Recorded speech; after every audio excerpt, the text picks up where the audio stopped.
Hi everyone, happy Friday! Boy, do we have a banger of a stream today. I'm so excited. Every story is fantastic. Oh boy, wow, this is so great. By the way, I want to thank Jeff Ryan, I believe. Yes, for so many memberships. That was so kind of you. What a nice way to kick off the stream. So yes, welcome everyone. Welcome to those of you who are members in the chat. Welcome to those of you who are not members but are watching anyway. I see you and I appreciate you. We have 3 fantastic stories to go over. Please, as always, keep your questions and comments to the topic at hand. I will answer your questions, etc., at the end of each section. And then, of course, as always, at the end of the live stream, we'll have 10 minutes of Ask Me Anything. Oh, we're going to have a good time. Oh, boy, oh, boy, oh, boy. Okay, so story number 1. Here it comes. Boop. Oh, sad boop. Shocking boop. Let's talk about Joker 2. Oh, my goodness. What a disaster. I'm going to walk you through it, but this is an amazing thing to witness. It's such a good story. You know, who knew that Megalopolis was the appetizer and that Joker 2 would be the entree? But that's exactly where we find ourselves. In fact, Joker 2 has a lower critic score than Megalopolis. There will be no spoilers, don't worry about it, although there will be a fan BTT viewer discussion on Monday evening, Monday late afternoon at 4 p.m. Thank you, Kareem, where some of you, I already selected the BTT members at that level to participate. But I'm going to open the chat to everybody who's a subscriber on Monday, and we're going to have a spoiler conversation about Joker. So you might want to make sure that you've seen the film by then so that you can participate. All right, so let's talk about this situation. So as you can see, I'm calling it not just the Rotten Tomatoes score, but the Rotten Tomatoes saga. Oh, because this is a good story on its own. So as you know, coming out of the Venice Film Festival where the film premiered, it was hovering at least in the fresh at a little over 60. You know, you need to be 60% or higher to get a fresh tomato. And so we had wondered, what would the movie score look like by the time it opened on Friday, right? Because I told you the fan screening was on Monday. Thank you, Aaron. The fan screening was on Monday, and the critic screenings, the proper critic screenings, the official critic screenings, were on Wednesday. So, Warner Brothers was trying to manage this as best that they could. They weren't too happy when they found out that some critics would be going to the fan screening. What could they do? The embargo had already lifted at Venice. Usually they could hold the reviews until, I don't know, Thursday night. But they couldn't. So those of us who saw the movie on Monday at the fan screening, we posted our reviews either that night or the next morning, and that's where it started to go down. But then you start to, a feeling about the movie starts to take shape. There is momentum to a Rotten Tomatoes score. The studios know this. That's why they try to manage it the best that they can. Oh, wow, Blix. That's so generous of you. Thank you. It's raining memberships. So on Wednesday, just a slew of reviews came in because that's when all the official critic screenings were. And this thing is just in free fall. I'm curious as to where it will be by the time it hits on Sunday. We'll talk about it on Movie Math. We'll do an update.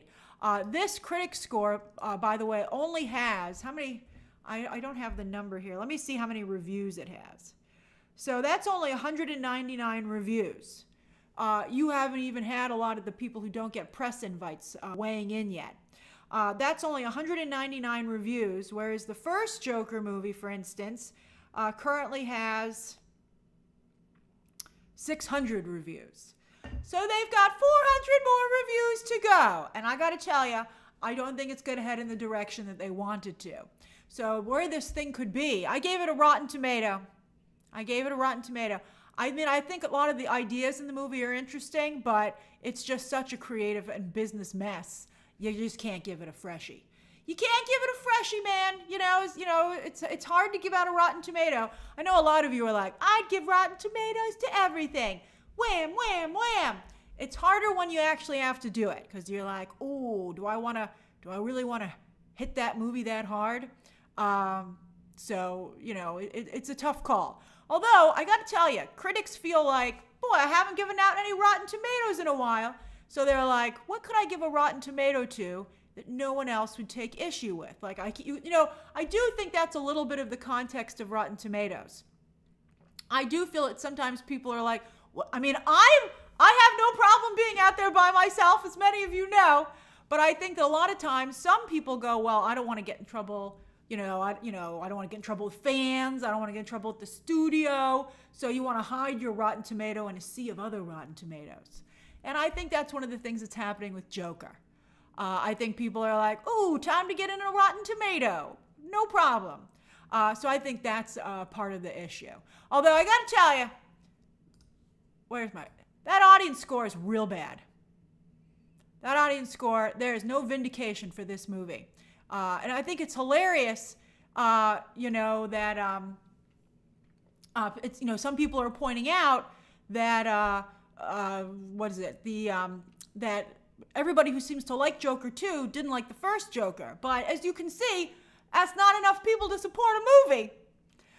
So there's talks of people walking out. We'll talk about the impact, John Thrasher and stuff, on Sunday on Movie Math. We got to see that final number. Although, on that note, let's talk about the Thursday night box office where that final opening weekend number does start to take shape. All right, so that's the other. 1-2 punch. Boom, boom, right in the kisser. That's what this movie's getting. Not only are the Rotten Tomato scores bleak, you might be like, maybe it's so bad everybody feels they have to go and see it. Doesn't seem to be the case. Joker Folie à Deux opened last night, Thursday night box office. It pulled in $7 million. Let's get some context in here, people. Thank you, Paul. So here's the context. I'll make it big so you can see it. All right, so $7 million means that it's probably, hopefully, going to open around 50. What do you know? That's where The Flash opened. Oh, so bad. So other movies that opened in that same space are Mission Impossible Dead Reckoning, No Time to Die, and John Wick Chapter 3. Of course, Mission Impossible underperformed. Those other movies, though, were considered in a good space. For further context, though, you can see on the bottom there that the first Joker did $13.3 million on its Thursday night, on its way to a $96.2 million opening. So it's about half of the Thursday night box office of the original film. So it's not good. It's not good. It's a real problem. We're looking, it's at this point, The Flash, I think, opened with 55. They're just really hoping that Joker could maybe open at 55. I think The Flash, so then you might be like, so what, is it the new Flash? And I have to say, going into this, before I even saw the movie, I'd heard from some of my sources that this was shaping up to be a Flash. However, I looked it up, and The Flash actually has a better Rotten Tomatoes score, which I think is very interesting. So I think another comparison that I've been seeing is Wonder Woman 1984. I think particularly because it's the sequel that's so inferior to the original film. I kind of liked Wonder Woman 1984. But, I'm always trying to be open to what people are trying to do and to see, what the creative choices were. But I defended The Last Jedi personally, and I defended Wonder Woman 1984. And I like The Flash. But even I don't like Joker 2. That's how bad it is. Even I can't see what's going on here. I'm like, I can't give you the benefit of the doubt. I got real problems with it. I liked both these movies personally. From a business perspective, they were bad, but I personally, I thought they were fine. But this movie is really bad. I think it's very damning, for the leadership at Warner Brothers. I believe that the former leadership is what greenlit Joker 2, but the new leader of the film division, Mike DeLuca and Pam Abdi, I believe, have been overseeing this. And this is pretty bad. James Gunn has been very quiet about Joker 2. He's going around talking about every other project that he's working on. Maybe that's why there were so many announcements this week. We just were on Wednesday. We were like, why is James Gunn announcing so much stuff? Maybe it was like flares when you're trying to deflect a missile. Dynamic duo. Bane and Deathstroke. Pachoo, pachoo, pachoo, pachoo, pachoo. Pay no attention to Joker 2. And you're like, how could you not talk about Joker 2? It's shocking. It's absolutely shocking. I will say that I think DC has a real problem, although a lot of it is also of their own making. Nobody can look at Joker 2. That's the other thing. Ain't no one, well, there are a couple of people, but there's very few people defending Joker 2. Usually the DC conversation is, everybody's so mean to DC. They never give their movies a chance. But nobody's saying that this time. Now everybody's demanding answers, which I think is very interesting. I'll say a side note on it because I didn't move the arrow. Sorry, anybody who's watching that live. Okay? I will say that there was an article that came out, and I'm not sure if it's I think people might have misinterpreted it. I don't know if you saw that Variety ran an article yesterday on toxic fandoms, and I was like, why would you do that? I mean, they said a lot of people wouldn't participate in giving even off the record interviews for it, and I was like, yeah, I wouldn't participate. If I were the studio, I wouldn't participate in that article either. But one of the things that was divulged is that the studios and the franchises were taking points, talking points or warnings from the fandom. Now, the way it was interpreted is that they've created little groups of fans to check with. I don't think that's the case because, as some people pointed out, there would be tremendous leaks and they'd have to pay those people. And those people could eventually sue and say, aren't we responsible for your hits? I don't think that they would do that. I think that how I interpreted the quote was that they are looking online and seeing the chatter as it develops with the announcements. And I think that makes a lot of sense. And that's what I think would be the right thing to do.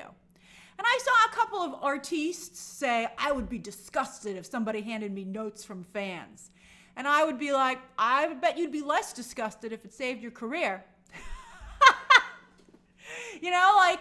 Everybody said, I tweeted after I got out of Joker 2, I said, I wish somebody had the guts to tell Todd Phillips that he shouldn't have made this a musical. And a number of you said, we did. Even I did. When they announced that they were making Joker 2 as a musical, we all said, that's a super bad idea.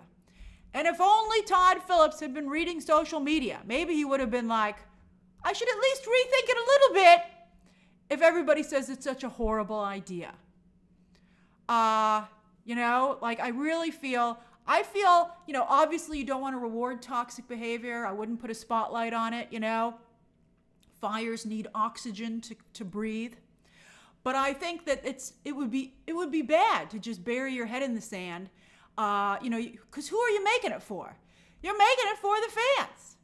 That's really important. So I don't think people should. I continue to feel I don't condone the toxic behavior. But I got to tell you, I do agree that's not coming from real fans. That's coming from people who've created an industry of hate, just like in politics.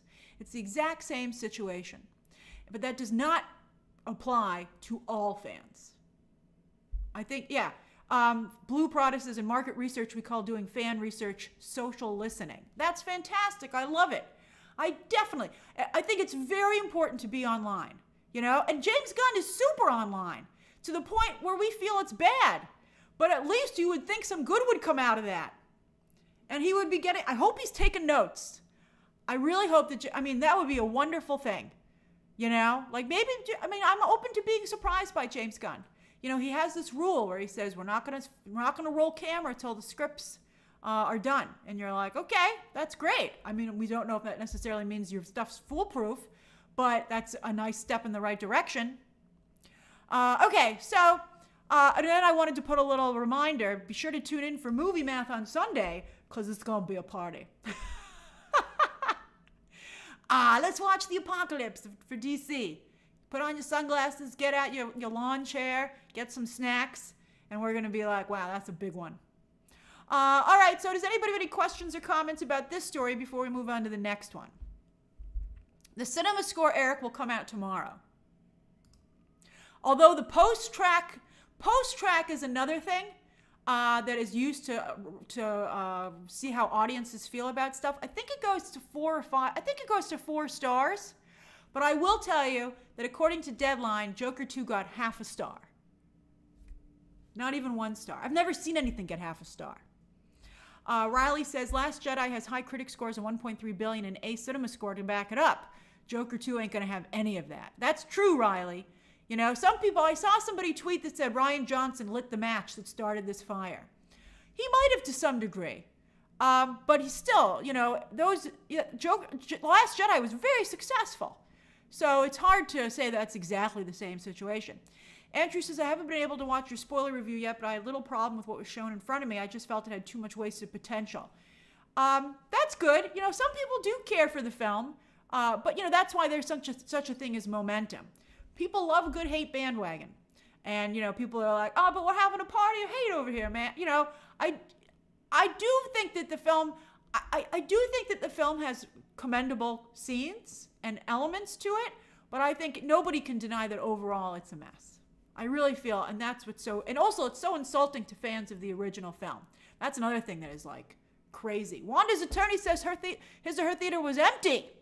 That's I always associate, because you got a picture of Wanda there, Wanda's attorney, but I actually do not know I do not know much about you personally. All right, Alexander Padilla says, with Joker 2 crashing and Wicked most likely flopping, Selena Gomez seems to be the frontrunner for the best supporting actress for Emilia Perez. I don't know. I think there are other people in that category, but I love Selena Gomez. Her mother is on the cover of, I think, Variety. They look just like each other. I thought that was adorable. Allegedly, Danny says Joker 2 being a courtroom musical drama was like Chicago without the pizzazz. You know, I think it's so smart that so many people have brought up Chicago. You know, that's the thing. The internet does your work for you for free. You know, so often we're talking and we're like, enjoy studio and creatives. We just did all that for you for free. And I don't understand why they don't take that into account. Chicago is a great note for Joker 2. And if only Todd Phillips had seen that. Leon says, how will this influence Wicked since it's also a musical? Wicked's got its own problems. Wicked is almost 3 hours long, and I think that is just a disaster for a movie coming out during the holidays and that's aimed at families. Who is going to take 3 hours, although I think Gladiator's probably around the same running time, but who is going to take their little kids to a 3-hour movie? I'll tell you who. Nobody. I don't think they're even going to stream a 3-hour movie. I think that's I can't believe that Universal wasn't like, no. I wish that studio executives would go back to start saying no. I mean, there's a Hollywood way of saying no, and you have to fight with your creatives, and that's why creatives get so upset. I think like Francis Ford Coppola, when the studio said they wanted Robert Redford to play Michael Corleone, he had an epileptic fit. You know, it's a tumultuous time, but that's the way it works, you know, and that's what you need, you know, and I mean, it all worked out.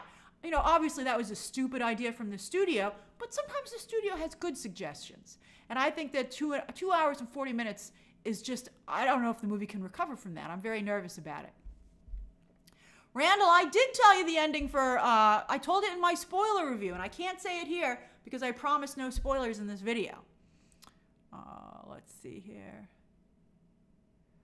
Carlos says, what do you think the cinema score will end up being? I don't know. Wouldn't it be hilarious if it was an F? I don't even know if cinema score, I think the lowest they give out is a D. I think the card only goes to D.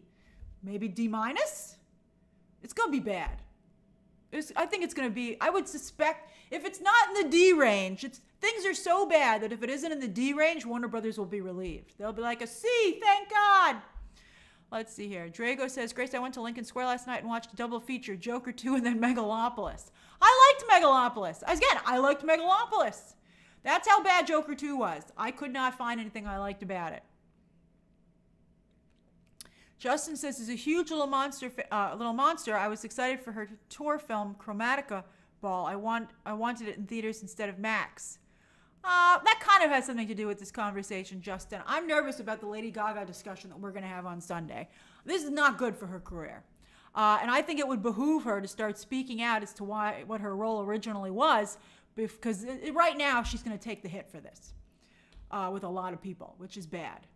I think Todd Phillips and Joaquin Phoenix are taking the hit a lot too. I think because so much was cut of Lady Gaga, that's helping her a little bit. But it's not great for her. This is, after this at House of Gucci, that's really a bad that starts to set a precedent for her career.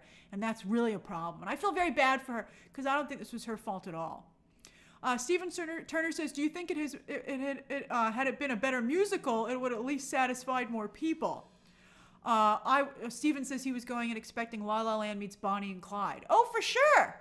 If it had been at all had any direction or momentum at all. It had any true songs and true musical numbers. I mean, it's just a non-film, which is what's so bizarre about it. Let's see here. 80s model. I'm sorry you have COVID, but I'm glad we're cheering you up. Hey, Nicholas. Let me see here. I'm going back. John Thrasher.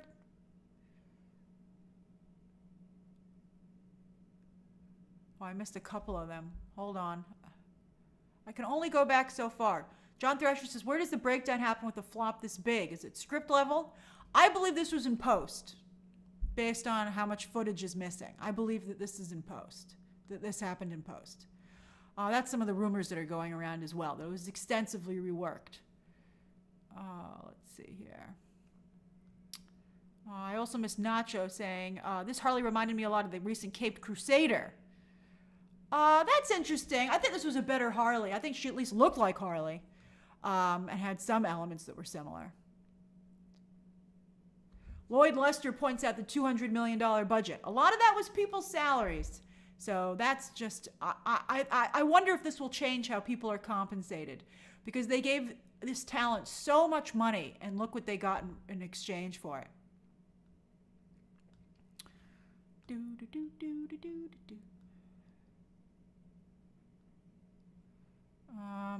Andrew says, that being said, it was the worst theater audience I've seen. Complaints, people on phones, people snored twice, and the person with them didn't bother to wake them up. I mean, I guess that's kind of, at least you had an interesting time. Jeff says, the musical aspect is not the problem. Wonka did great and Wicked will be a phenomenon. I don't know about that. The problem is the character bastardization, character bastardizing mental illness and glorifying. No, I don't think that's true, because you could say that was the issue in the first movie.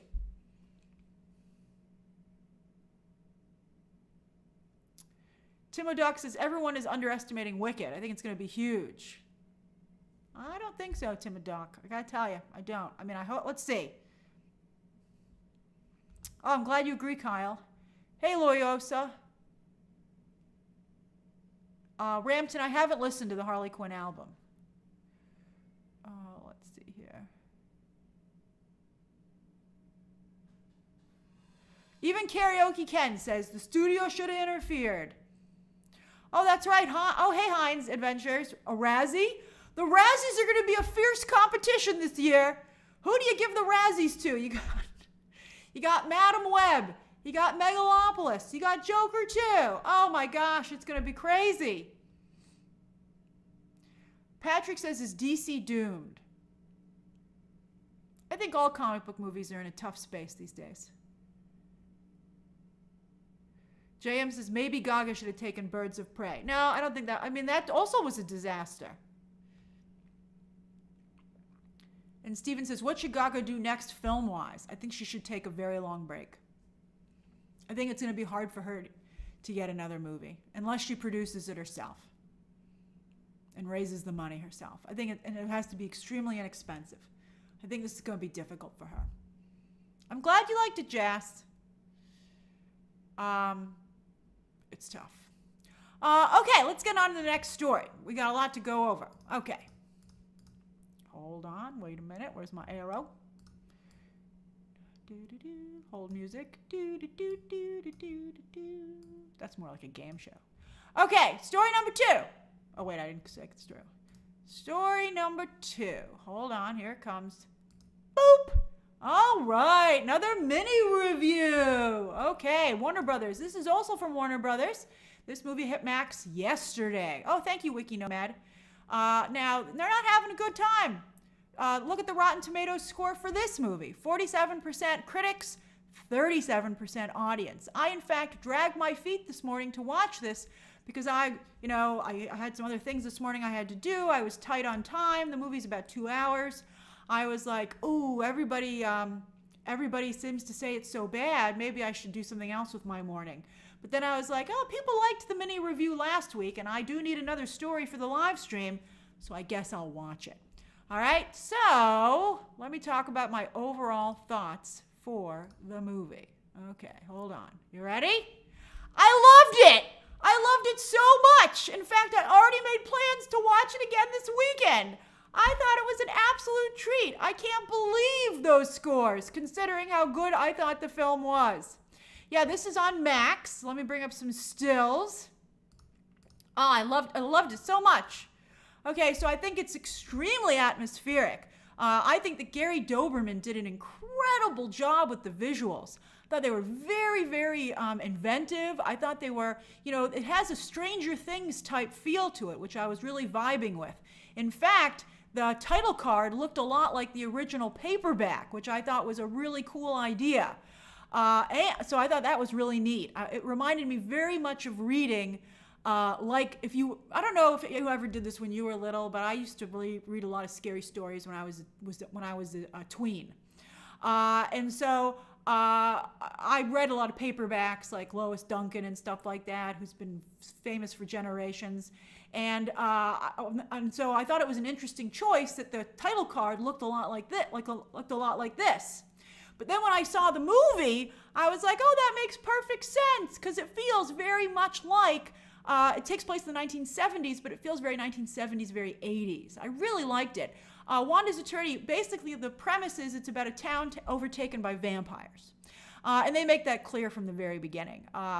So what's interesting about it, though, so it's very cozy. I thought the film was really, really cozy. It reminded me a little bit of The Shining, too, which I thought was nice. I thought it was really funny. Maybe people thought that maybe critics didn't like the fact that, it was like very meta in some ways. Like, they were really funny. Like, they were making a lot of funny jokes about, like, I can't believe we're dealing with vampires. And I thought that was hilarious. I was shouting at my screen even. I mean, part of me felt I wished I'd done a watch along with you because it was so funny. Like, I was like, with one character, I was like, I don't want to become a vampire, Mike. It was hilarious. Alfre Woodard was hilarious. She was so funny. She was like, this stuff's insane. I was having such a good time. And also, I have to tell you, it was genuinely scary. It made me jump a bunch of times, and I had to look away. I had to look away a lot. I was like, oh, it's going to be too scary. I can't see that. Hey, Robert. I'm a wimp with this stuff, as you know, so some of you might watch it and be like, it wasn't scary at all. But it was just scary enough for me to feel it was like a really fun Halloween treat. It was particularly good as a matinee, with the sun out when you're watching it. It was really good, in the middle. Kevin, we're going to talk about the child actors in a moment. Oh, but I got to tell you, I could not recommend this movie more. I absolutely loved it. All right, so the next thing I want to talk about, hold on, I got a lot to talk about with this because I just had such a good time. Now, this movie has been in the can for quite some time, all right? So, how long has it been in the can? When did they film it? Well, this was hilarious. Oh, by the way, this is in the wrong place. All right, so here, I was watching it and I was like, oh my gosh, that's the kid from The Boys, okay? But I was like, he's so young. And I know that the Crevetti brothers are twins, okay? Cameron and Nicholas. And I had thought, maybe they have a third brother who looks ridiculously like them? No, that's one of them. So this is a current photo from this year. Okay? That's how young this kid was when they filmed it. It's Nicholas, not the one on The Boys. That's how much they look alike. They are identical twins. This is not Cameron. Cameron Crevetti is on The Boys, but his brother Nicholas is a twin, and he's the one in this movie. They're exactly the same. They have the same level of acting ability. They look exactly the same. It's nuts. But in the amount of time that it took to film the movie and to release it, that's how different they look. That's how much he aged up. I thought that was nuts. So I wanted to tell you that because when you watch, it's Cameron Crevetti in The Boys, Jose. Nicholas is his twin brother. Maybe he doubles for him sometimes on The Boys, but I believe Cameron is the one who's in The Boys. I'm pretty sure. I looked it up, I think. But it's just hilarious. I just think it's just so hilarious that's how long ago this was filmed. I looked it up. It was filmed in 2021, 3 years ago. I can't believe that they sat on this movie for so long. That's nuts. And I can't believe that it went direct to streaming. So where's my arrow? That's something else I want to touch on. Last Friday, I did a mini review for Apartment 7A. What a movie. I loved that film as well. It's still #1 on Paramount Plus. This picture was taken just before we went on the live stream. And also, by the way, I watched Rosemary's Baby that evening after the live stream because it is indeed an incredible double feature. So I had a great time last weekend with Apartment 7A, and if you haven't checked that out yet, I highly recommend you check that out. And then also, this movie, Salem's Lot, is also incredible. So it was just great. So then the next thing, let's talk about the cast, because this cast is amazing. I just can't believe that Max stuck this on digital.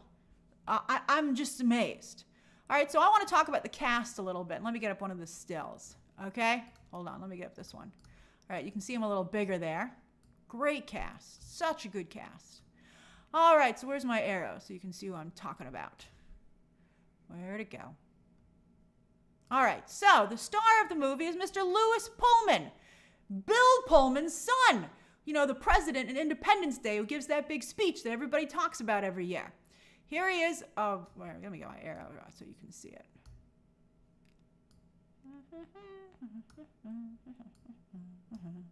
All right, there he is. That's him. He's the lead. He's Sentry. That's right, Wanda's attorney.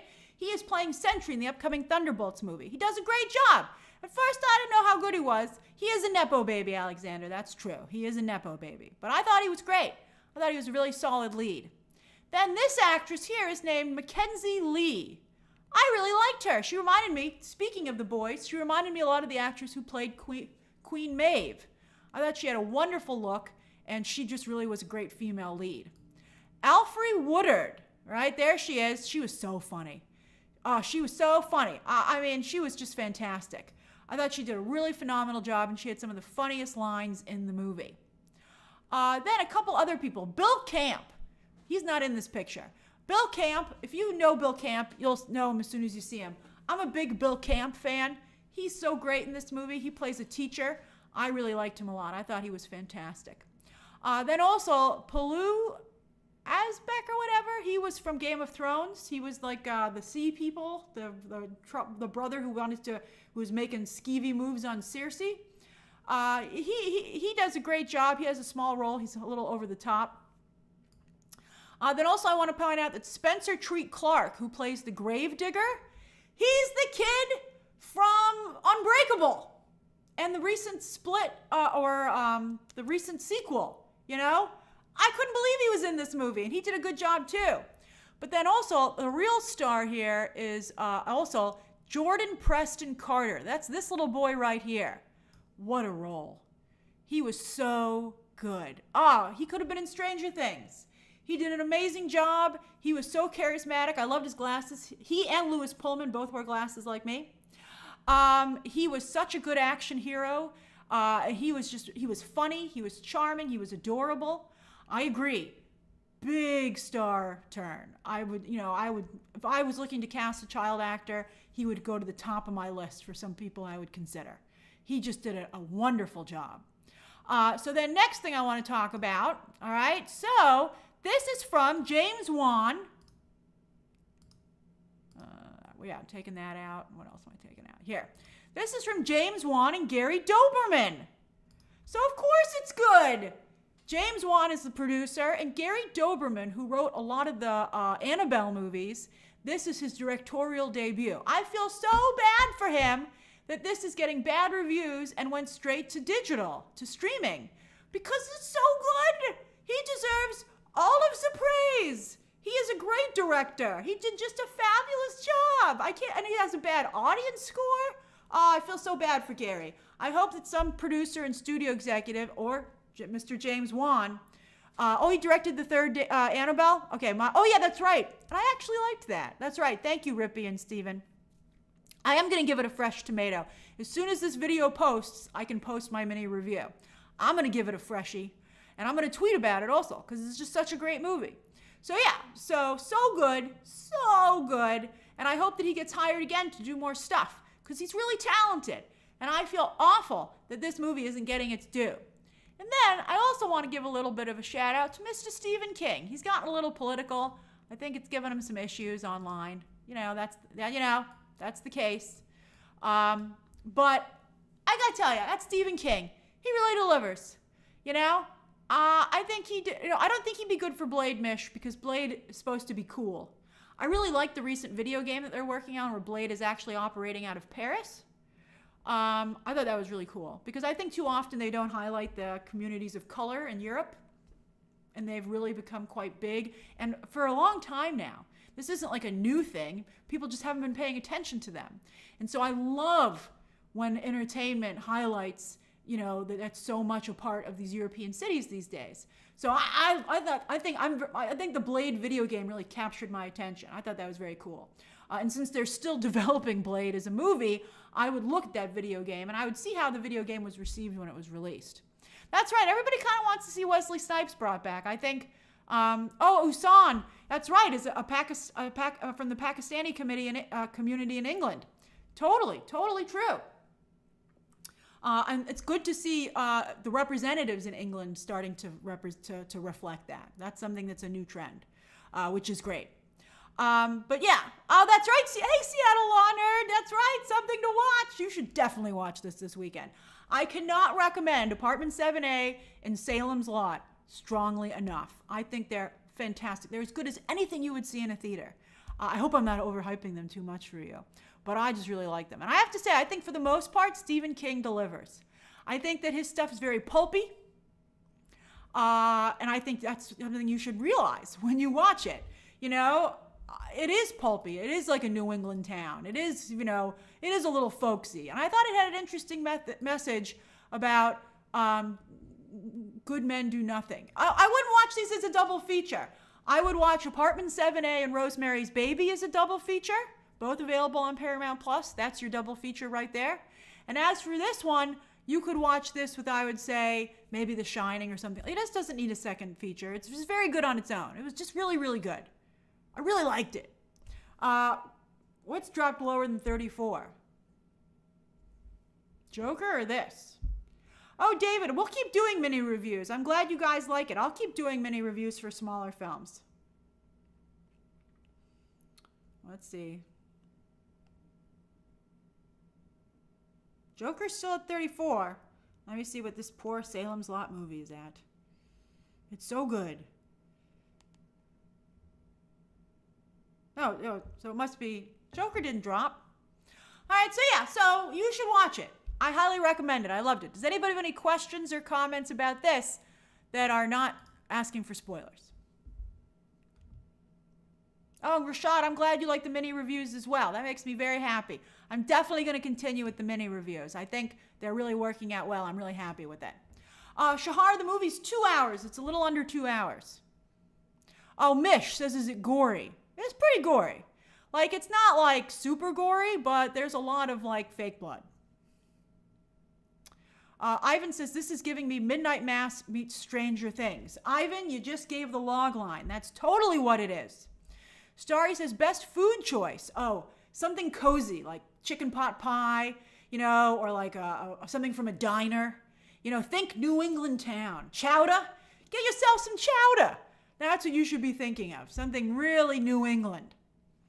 Wiki Nomad, I don't know when I'm going to watch The Substance, but I'll try to do like a lot of, I got to tell you, a lot of awards films are going to get mini reviews. Or maybe I'll do a video which is like 3 awards movie reviews in one. Because people aren't, you know, people don't really want to click on them. So maybe I have to find a way to make it worth the time. Let's see here. Oh, some of you are saying to watch the original Salem's Lot. I've never seen it. I can't imagine anything being as good as this. Disanime says, hey Grace, I can't stick around. I was just wondering if you'll be reviewing The Penguin week to week. I'm afraid not. I just don't think there's enough interest in that, you know, to generate, because it takes about 7 to 8 hours to do a breakdown. And so I just don't see that level of interest for The Penguin week to week. I will be doing a spoiler review though when the series ends, because there's definitely stuff to talk about. And I did the same thing for Gen V, which was also an incredible show. Matt, I think the effects are great. I loved it. I mean, you know what kind of a fan you are. If you know, I like cozy horror. It's not for everybody, but I loved it.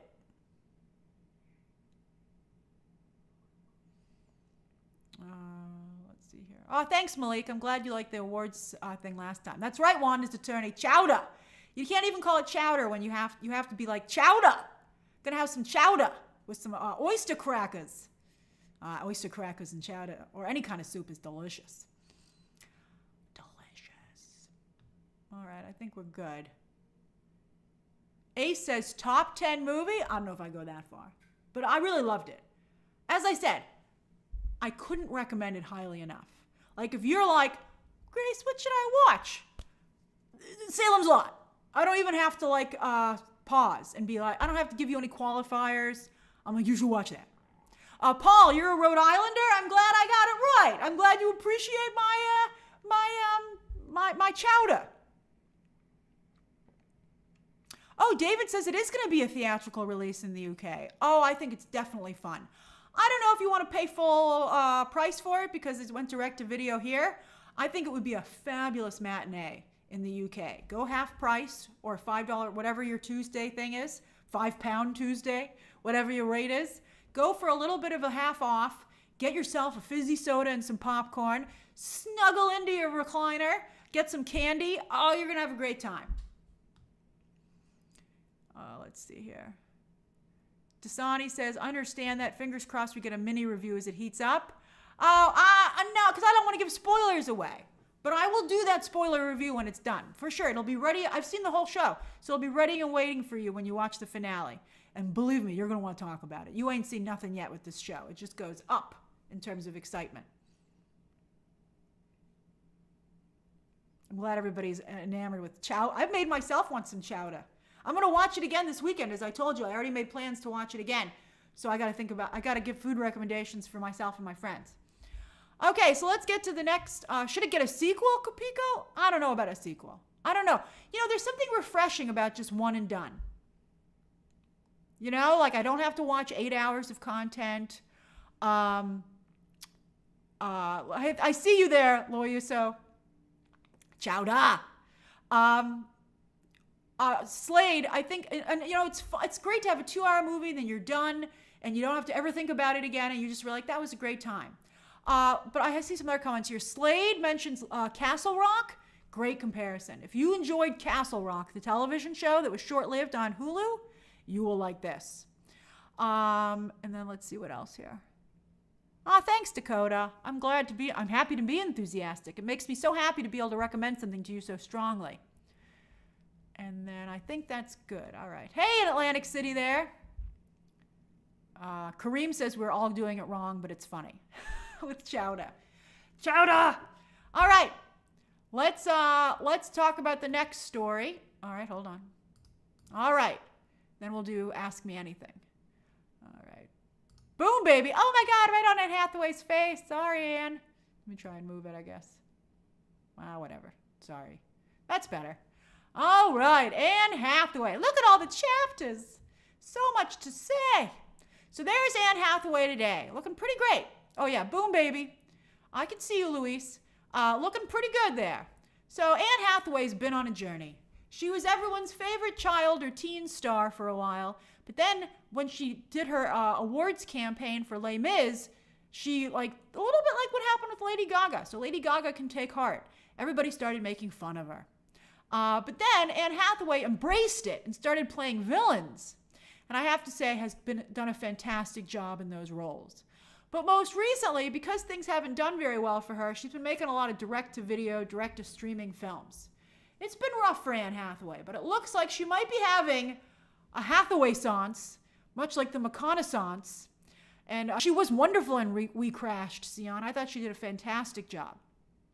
So yes, that's right, Poke. Princess Diaries 3 did find a director today, and that's why we're talking about it. All right, that's why we're talking about her comeback. So yes, earlier today it was announced that Adele Lim, what a queen, by the way. She looks fantastic. Adele Lim, who worked on Raya and the Last Dragon, but made her directorial and film debut with a live action feature with the movie Joyride. Remember that? So I think that's interesting that they picked her for Princess Diaries 3. That means to me that this is going to skew older and more adult. I mean, she could do Raya in The Last Dragon, obviously, but I don't think you would hire this individual if you weren't going to try and age it up. And I think that's smart. I think you want to appeal to the fans of the original, and so they're going to want something that they can laugh at today. I would be thinking something maybe along Bridesmaids. That's kind of what this is giving me, you know, like trying to be that funny, hopefully. Wouldn't that be nice? Oh, that's right, Leo. You beat me to the punch. They got to have Chris Pine come back. He was her love interest in Princess Diaries too. I forgot to upload the photo. Darn it. But yes. So Adele Lim from Joyride. But then I wonder, you know, considering she, is Asian talent, I think she's obviously, it would be nice to bring in some, you know, to share the opportunity and maybe bring in one of her Joyride cast members. Because, you know, there's going to be a lot of characters in Princess Bride. I would bring in Stephanie Hsu, who, of course, is Oscar nominated and has, for Everything Everywhere All at Once, but who's been having a very difficult time, getting other work, which is unfortunate. Wouldn't it be great, you know, if they bring in, you know, other kingdoms? We could very easily have a kingdom from Asia and have Stephanie be that princess or queen. Well, actually now she's a queen to interact with. I think that could be really phenomenal. So yeah, I think that's a good idea. And I wouldn't be surprised if Adele Lim does that. But I think that's an exciting choice for her for this. And so it's interesting to see this movie moving forward so aggressively. I don't know. We'll talk about whether or not this is for streaming or not, but it has not been clarified. Then the other thing is, one of you reminded me that Devil Wears Prada 2 is also quickly coming together. I wonder if these movies will help each other or hurt each other or what, you know? I hope that they coordinate on the distribution. This is getting ready to film. Devil Wears Prada 2, though, is coming together in an amazing way. Not only will it have the same potentially producer, director, and writer, but Meryl Streep is said to be coming back, Emily Blunt is coming back, and the Tooch is coming back, Stanley Tucci. That's incredible to have all of those people come back. None of the cast has been announced for the coming back of Princess Diaries 3. I would hope that Julie Andrews would come back. She can no longer sing, unfortunately, due to health reasons, but it would be, I don't think she could sing when she even made Princess Diaries 2. So it would be wonderful if she came back, and I think Chris Pine has to come back as well. Chris Pine doesn't get that much work, so I think he should come back. But it's very exciting. It's very, very, very, very exciting. Is Manny Jacinto in Joyride? Because if he is, and there is an Adele Lim comparison, I would like to see Manny Jacinto get all the work. Although Manny Jacinto is in Freakier Friday, which we're about to talk about. So that's also very interesting. Oh, he's not in it? Okay, thank you. That's very interesting. Oh, did Julie Andrews sing in Princess Diaries too, Dimitri? Okay, well, since then, she's not been able to sing. So the question is, are these movies going to be in theaters? There has been no clarification. Now, I'm very nervous because this is not the first situation where we've had nostalgia. So let's talk about Nostalgia City. Hocus Pocus 2 kickstarted all this. Did very, very well on Disney+, but it was only moderate. I gave it a good review. I had fun watching it while it was on, but I'm never going to watch it again. Although I'm not a big Hocus Pocus fan. Do you guys ever watch Hocus Pocus 2? You know, like some people watch Hocus Pocus every year. I'm not one of those people. So if you watch Hocus Pocus 2 every year, do you now watch both of them every year? All I see is Malik saying no. Matthew also said no. Oh, I see you all watch the original still. Yeah. It could have been better. All right, so there you've got that one. Now, if you thought that was not great, if Hocus Pocus 2 was unfortunate, Disenchanted was really bad. Disenchanted, what a mess. And you can't believe that it is, because everybody came back, they added Maya Rudolph. How could it be so bad? And yet it was. So I think that's very nerve-wracking. So you're like, this is not looking good. But there's one more coming up, and that's Freakier Friday with Jamie Lee Curtis and Lindsay Lohan returning. Jamie Lee Curtis and Lindsay Lohan teased this at D23. That's where we got that photo. This will be playing in theaters, and Manny Jacinto stars as Lindsay Lohan's husband. I hope this is good. It must be, maybe if they're putting it in theaters instead of Disney+. But I think it's interesting to have all these movies coming back, and I'm curious to see how Freakier Friday, how that skews. Will it be family friendly? Will it skew older? I think that's all very, very interesting. But I'm not totally sold on any of these movies being good after Hocus Pocus 2 and Disenchanted. But hopefully these rest of these movies will be all theatrical. But I mean, it's very exciting for Anne Hathaway and her agent. Just as exciting as it is for Lindsay Lohan. That's right, Ricardo, the Lindsay Lohan Renaissance. So, and I have to say, all these ladies look phenomenal. I'm very happy for them. They all look fantastic. Even Meryl Streep. Yay, ladies. Oh, Jamie, is Devil Wears Prada Disney? It might be Fox. Let me see. You know, you say Bob Iger's all about sequels, but can you really blame him? I mean, look how well they're doing. Oh, it is Disney. It is! Ah, that Bob. That's fantastic. I think it's fine. I don't have a problem with these. They do very well. People get excited about them. And I'm excited they brought back so much of the original talent. I mean, this seems fun to me. I'm so far, you know, and it's funny, even though I thought that Hocus Pocus 2 and Disenchanted were so disappointing, I'm still on board for these other things. All right, so any other questions or comments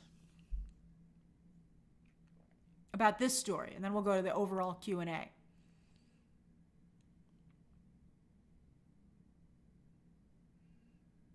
Malik says, I fear they will find a child lead for Lindsay and Anne to push it more younger. Nobody wants a child lead. That's going to be a huge mistake.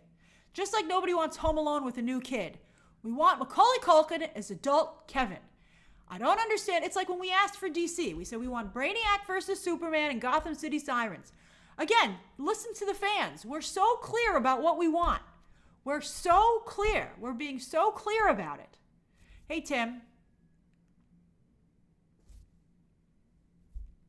And again, for free. We're giving them these ideas for free. We're not like, give us $5 and we'll tell you what we're interested in. JM says, more sequel chat got me nervous about. That's true. A lot of people are like, we told you they shouldn't make Joker 2. I don't agree with that. I think they totally should have made Joker 2. I think they just did a bad job. I think there was a good Joker 2 that could have existed. Platinum Diva, hey Platinum Diva, says, we are adults with adult money. That's true. And I think it's hilarious to see things that were popular being marketed now to adults. Like, for instance, the Goofy movie has become big in the parks because adults who liked that as a kid now are going crazy for it.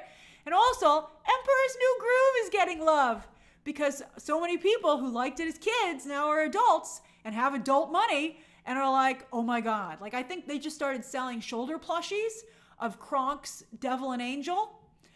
I mean, I don't want any shoulder plushies, but I did see someone tweet about it who's an adult, and they said it was the most satisfied they've ever been with a purchase in their life. And somewhere Disney marketing is like, excellent. And I'm like, good for you for listening. Nacho says, hey Nacho, Anne Hathaway was put through the ringer for wanting that Oscar so badly, but Bradley Cooper was way more obnoxious. He was. I think for Maestro, I think he did get the backlash. I think everybody kind of thinks, everyone in the industry certainly thinks he is. That's right, Riley. We want Poison Ivy with her full powers. Find a way to explain it. I don't care. We don't care. We're not going to be like, but how's she moving the plants? We're like, she can do it. I mean, there have been so many Poison Ivy comics over the year, and no one's ever asked that question. They're like, sexy lady with plants? Why are you asking questions about this? Just be thankful. Let's see here. That's right, Stephen. I think Anne Hathaway did earn this comeback. I would agree with that. Thank you, Ricardo. Emperor's New Groove is an incredible film. I love it so much. Eartha Kitt. If only she could be, wish she were still around to see the film appreciated. That's right, Deshaun. The Goofy movie song is fantastic. It's all the songs. Great album.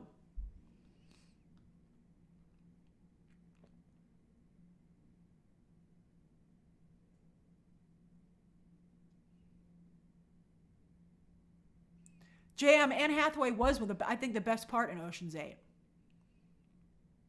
Jose says, what's your favorite Anne Hathaway movie? Ooh, I don't know. I guess The Devil Wears Prada. I really like that film. I recently rewatched it. Got makeup tips from it. Sometimes when I'm watching a movie and someone has good makeup, when they close their eyes, I freeze frame it and take a photo so that I can see how they did it. Let me see. I think I still have it under my makeup album. see here. Nope, that's not the right one. Did you notice, by the way, did you update your phone?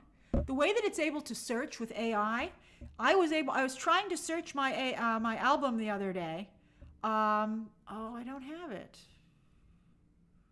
Let's see. Let me put it to the test. Let me see if I can find it. Anne Hathaway. No. Let me try makeup.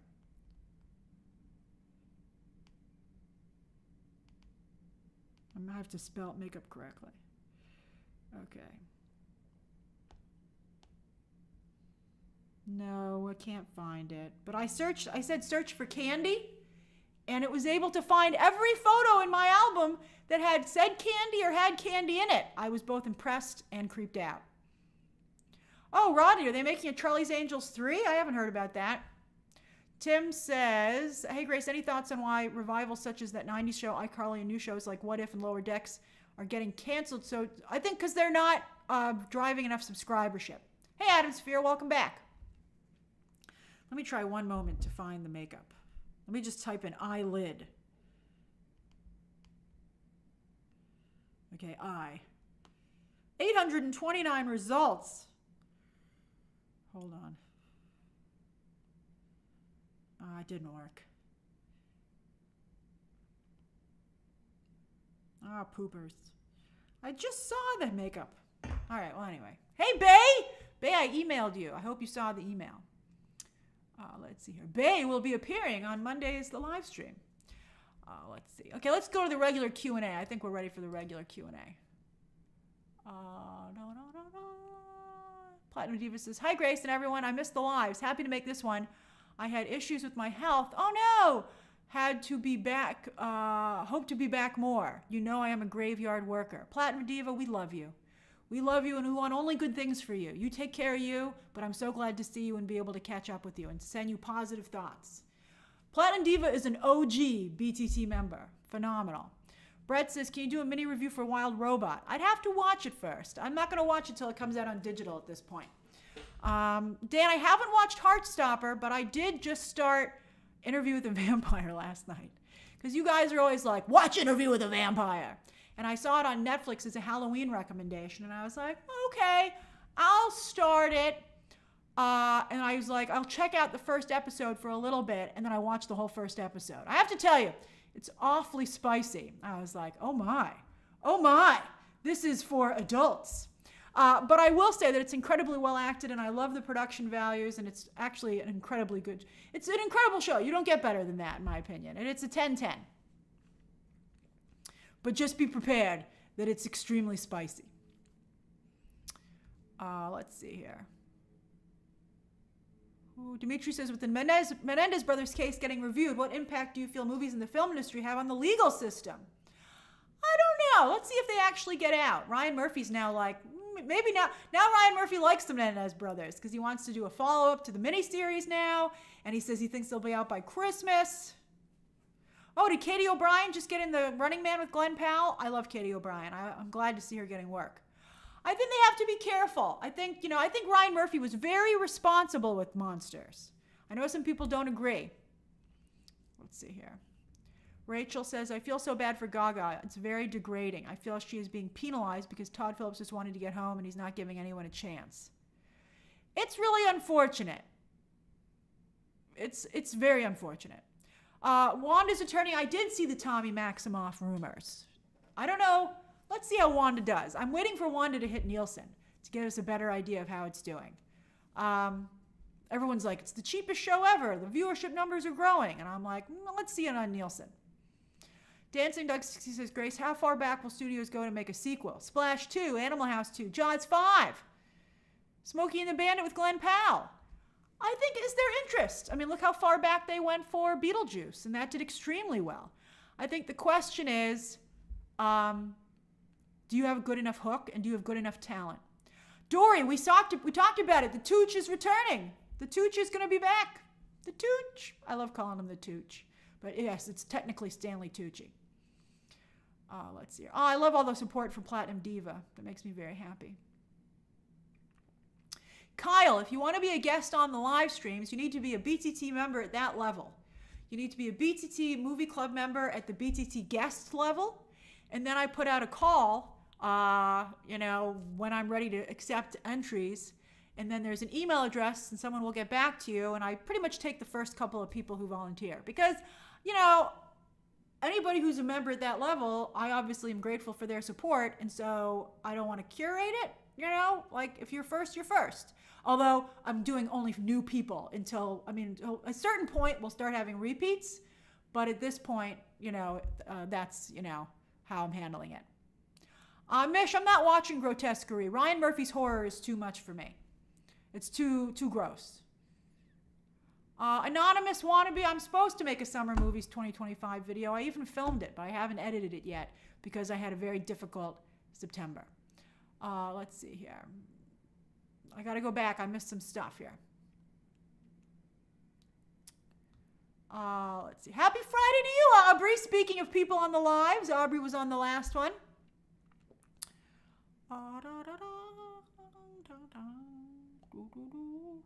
Miguel says, why does AMC put artisan films around some movies? And why does Joker have it? Those are supposed to be highbrow awards type films, although it's apparently misadvertising with Joker. But yeah, that's what it's just supposed to try and get you to go to the movies. Chadwick says, non-spoiler, is it possible that in Rio's final reveal on Agatha this week, I don't know, Chadwick. We can't talk about that without getting into spoiler territory. I'm very curious. I haven't seen any more episodes. It's all going to be a surprise to me too, and I'm pretty excited about it. Jonathan says, hey Grace, Warner Brothers Games also haven't listened to their fans either. Maybe the CEO is devaluing its IP before selling. Why would you do that? You want to get the most money possible for the IP. I don't even remember when we started. I'll do another 5 minutes. I'll do till 5:14. Let's see here. Oh, Lloyd, I saw that Inside Out was a huge hit on Disney+. I'm so happy for that movie. I love it. I was even thinking of rewatching it, and I don't usually rewatch movies when they hit streaming. I'll rewatch movies at some point. Paul says, did you finish Only Murders in the Building? No, I haven't, because for a split second, they had the rest of the screeners, and I was like, oh! And then they took them away. I guess somebody was like, oh no, we put the rest of the screeners up. So I only have through episode 7 still, and I've watched all of them. I think it's okay. I think the story's taking too long to unfold. I think the week-to-week sucks for Only Murders. Maybe you know what? Maybe there should be a way that a show drops every other day or twice a week. I think once a week is just like so painfully slow. Even my parents are sticking with Penguin. And they were like, did a new Penguin come out? And I had to be like, not yet, not yet, not yet. Yes, it came out. And they were like, oh, okay. It just takes too long, and it's too hard to remember what happened. I got my parents to watch Menendez Brothers, too. They love that as well. Let's see here. David says, movie recommendation, Oddity, inventive Irish horror film. Thanks for the recommendation, David. I have not seen it. I Heart Movies. I think you're involved. Aren't you on there? Yeah, I think you are. I don't remember totally off the top of my head.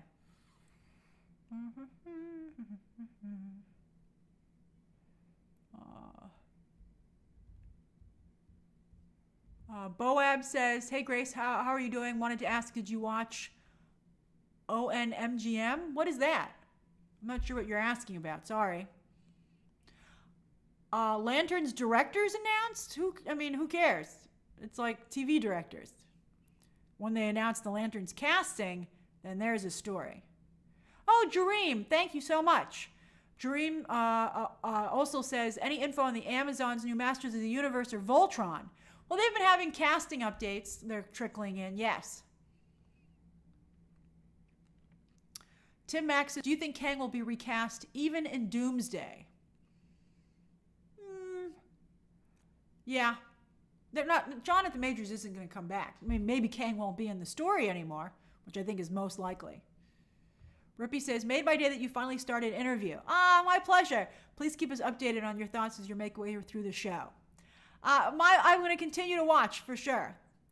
Hey, Astral. See, Platinum Diva hates week to week as well. It sucks. It's not good. It's nice for the conversation. I don't know. For some reason, I didn't mind week to week on The Boys. And for some reason, I don't mind week to week on Agatha. Maybe because the conversations are bigger. But like, if nobody's really talking, like, and I don't mind it on House of the Dragon. Isn't that interesting? But for some shows, I'm like, let's go. Just give me the rest of them, man. I can't take it anymore. Anthony says, Grace is an almost lifelong fan of Salem's Lot, 1975 novel and 1979 miniseries. You loved it too? Oh, that makes me happy that you also liked it. That's good. I want people to, you know, I'm glad, like, because I'm not familiar with the original versions of the story, so I'm glad that someone who is also liked it.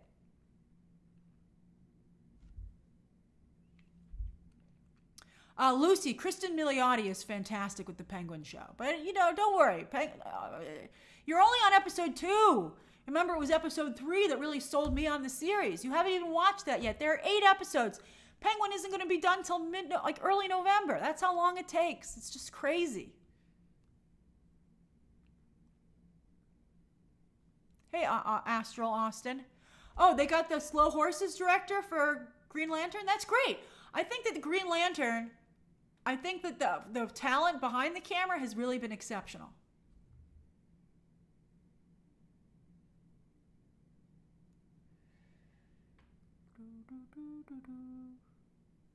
Riley, I will be reviewing Dune Prophecy as a show. I don't know if I'll be doing week to week. I have to see what the interest is, and I have to see what the Easter egg level is. You know, the reason for doing a breakdown is if there's a lot to discuss. It took me a while to understand how to break down The Boys, though. You know, at first I also was like, how am I going to break this down to week? So there could be a way with the Penguin if I felt... I just don't see a lot of interest in Penguin breakdowns. I don't think anybody... I think that's the thing. You know, I think it's like when you finish the episode, do you want to talk to somebody about it? And I don't really feel like that. You know, I don't know why that's not happening, because it didn't happen with The Bad Batch either, the Star Wars animated show, and I loved that show. I would think that people would want to talk about Star Wars The Bad Batch, and there were a lot of Easter eggs in there, but people just didn't care. Yes, Carlos, somebody mentioned the KDO. I love that you guys come in here and tell me headlines as they're breaking. That's awesome. I don't know why so much news breaks on Friday afternoons. It's so frustrating. Hey, Danny. I'm glad you made it. Okay, it's 5:15. I got to get going. Let me do shout-outs. Let me do more shout-outs. Where are you? What are you doing? Let me say hi. Michael Rivera, I saw your request. I don't know about a watch-along for a horror movie. I have to think about it. But thank you for asking.